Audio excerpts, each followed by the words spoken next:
بسم الله الرحمن الرحيم.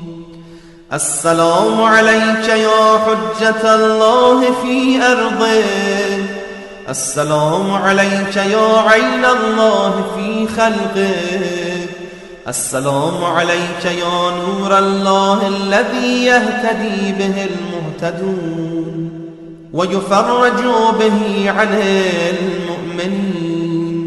السلام عليك أيها المهذب الخائف، السلام عليك أيها الولي الناصح، السلام عليك يا سفينة النجاة، السلام عليك يا عين الحياة، السلام عليك صلى الله عليك وعلى آل بيتك الطيبين الطاهرين. السلام عليك عجل الله لك ما بعدك من النصر وظهور الأمن.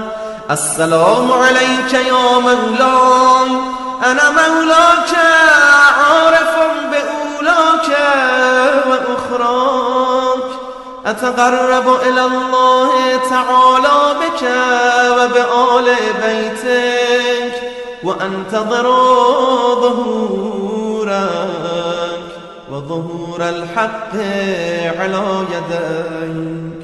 وأسأل الله أن يصلي على محمد وآل محمد، وأن يجعلني من المنتظرين لك والتابعين والناصرين لك على أعدائك، والمستشهدين بين يديك في جملة أوليائك.